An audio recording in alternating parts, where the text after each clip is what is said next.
Ça fait 8 ans maintenant que je fais de l'athlé, c'est ma 8e année. J'ai commencé en UXL au collège Saint-Hélier. J'ai tout de suite accroché, je faisais ça pour être avec mes amis, enfin, ça se passait super bien. Et de fil en aiguille, comme ça, je suis venu sur le 400 haies, vraiment progressivement. Je ne me suis pas concentré sur ça dès le début. J'ai commencé par pas mal de disciplines avant. Je faisais beaucoup de sprints, beaucoup de haies, un peu de saut, un peu de lancer forcément. Tout s'est bien déroulé au bon moment pour moi et c'est pour ça que j'ai pris du plaisir au fur et à mesure et j'ai continué à aimer ça, à prendre la discipline et puis à faire des performances. Je fonctionne pas trop en idole, moi j'essaye de m'inspirer souvent de tous les athlètes un peu en général, pas forcément en athlé. Des athlètes comme Teddy Riner par exemple, Martin Fourcade aussi j'aime beaucoup. Dans le foot, Zidane bien sûr c'est un idole pour tout le monde. En athlé, après Diagana c'est plus ma discipline, donc c'est vrai que champion du monde avec l'équipe de France, donc c'est vrai que c'est une référence dans la discipline. Donc ouais, je m'inspire un peu de tout le monde, Bolt aussi pour le relâchement, toute sa technicité sur le 100 mètres. Ouais, c'est vrai que je m'inspire un peu même de l'expérience des athlètes au quotidien. Une semaine type à peu près pour moi, ça commence le lundi matin. Souvent on essaye de faire une séance énergétique parce que j'ai mon dimanche off. On veut commencer la semaine assez fort et c'est là que j'ai un peu de jus. Donc on commence vraiment avec une bonne séance de sprint court ou du sprint long plus ouais, énergétique. Et puis après tout ça s'enchaîne la semaine, 2 muscu par semaine et puis 6 autres séances. Donc on arrive à ouais, 8-9 le samedi, en plus de 2 séances de kiné, plus mes cours suivis à distance à Grenoble École de Management. Donc ouais, ça fait des semaines un peu chargées. Je fonctionne vraiment beaucoup en équipe, beaucoup comme ça, donc c'est vrai que la performance on ne peut pas l'avoir tout seul. Je m'entoure d'une équipe médicale bien sûr, avec les kinés, les médecins, ça c'est mon entourage médical. Ensuite je suis suivi depuis 1 an et demi par Myriam Salmi en préparation mentale. C'est pas une séance de psy comme une autre, comme on peut l'imaginer. Et c'est vraiment sur des points précis qu'on travaille. Et ouais, ça englobe un peu vie privée, vie sportive. Je suis pas seulement un athlète, je suis un être humain, donc c'est vrai qu'entre les blessures, tout ce qui peut se passer à côté, donc c'est vraiment un tout. Et c'est ce qui permet de booster la performance et tirer le meilleur de soi-même. Marc, il me suit maintenant depuis 8 ans. J'ai eu quelques sollicitations à l'étranger ou à l'INSEP, mais j'ai préféré rester ici à Rennes pour performer. C'est mon choix jusqu'à maintenant et pour l'instant je le regrette pas. Ça a bien marché des fois, ça a moins bien marché d'autres fois, mais on fait notre chemin ensemble et puis on espère que ça tournera bien dans les années à venir. Vivre de cette passion, oui et non, parce que j'ai la chance quand même d'avoir Adidas qui me suit depuis 6 ans maintenant. Donc ils me font confiance depuis le début, c'est ce qui me permet aussi de vivre à côté. J'ai aussi trouvé un sponsor privé avec Sojasen, donc c'est ce qui me permet aussi de vivre confortablement à l'instant T, mais j'ai pas d'appart, j'ai pas toutes les charges à payer au quotidien. Donc vivre, ce serait un bien grand mot, mais je vais pas me plaindre sur ce domaine parce que je sais qu'il y a des athlètes qui se retrouvent avec moins que ça. Donc à l'instant T, ça se passe plutôt très bien pour moi. Ouais, depuis cette année, je suis passé à l'EM Grenoble en cours à distance, préparation de master 2 en management. C'est vraiment quelque chose qui m'a permis de pouvoir organiser ma vie autour un peu de l'athlé, de mettre ça en priorité, parce qu'ils sont vraiment souples en termes d'horaire, en termes de stage. J'ai presque aucune contrainte à rendre, simplement être assidu dans ce que je fais, rendre les devoirs au bon moment.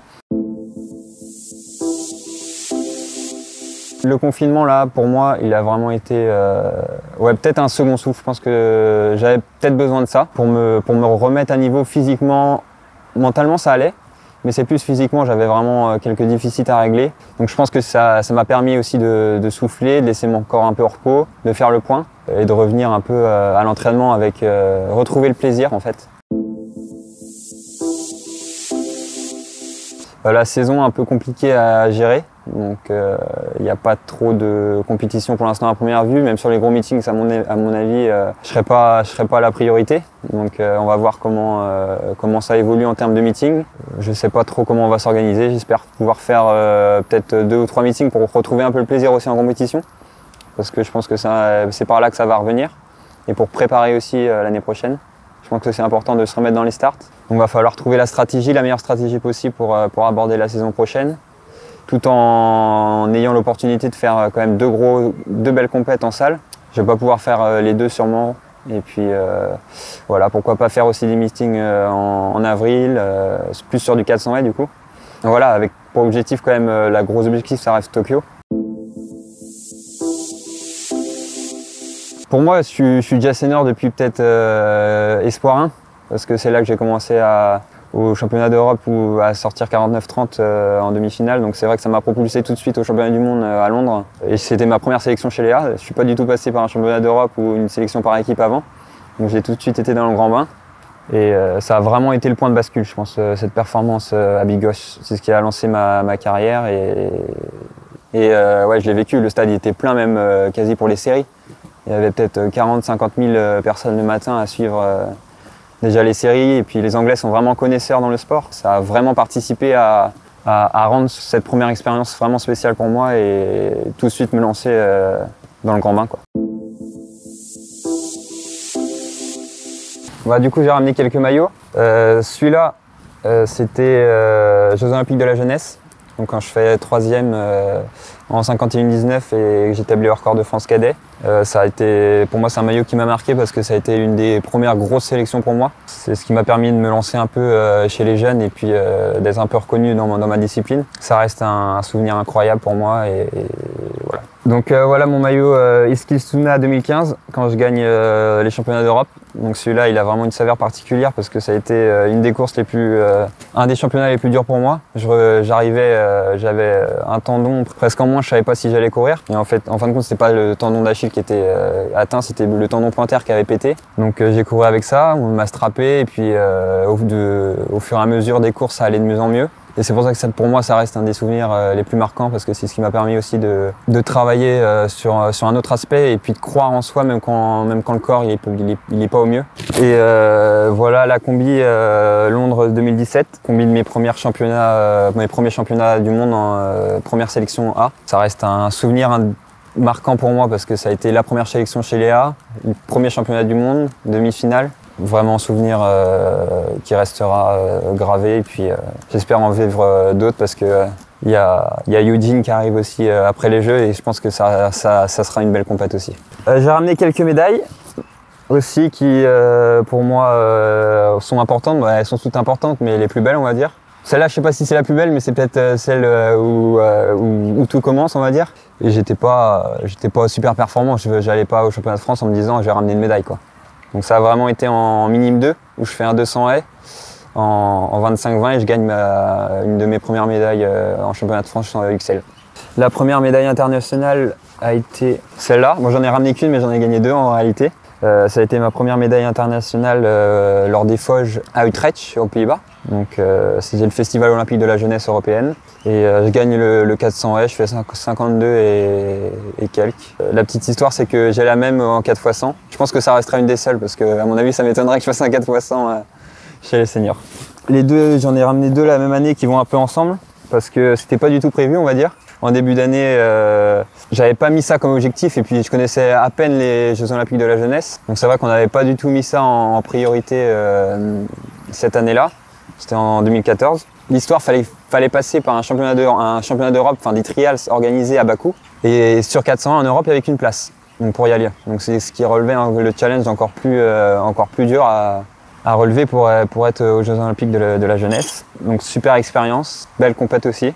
Avant de décrocher c'est de la médaille aux Jeux Olympiques de la jeunesse. Celle-là, je crois que c'est la plus belle, une des plus belles ouais aussi. Même si elle est qu'en bronze, bien sûr j'aurais préféré l'or, mais c'était une belle compète aussi et la densité était sympa. Et voilà, donc ça restera un super souvenir en termes d'événements, en termes d'ambiance dans le stade et en termes de performance aussi parce que j'avais réalisé le record de France en finissant 3e. C'est vrai que le prochain objectif, c'est vraiment d'aller chercher cette médaille soit mondiale, soit européenne au niveau senior qui signifiera que voilà, je suis dans le grand bain aussi au niveau senior. La relation entre Adidas et moi, elle évolue au fur et à mesure parce que avec des événements qui créent où ils rassemblent les athlètes, donc c'est ce qui permet aussi de jouer sur la proximité aussi de la marque et de l'athlète, donc et des équipes aussi qui travaillent au quotidien pour toi.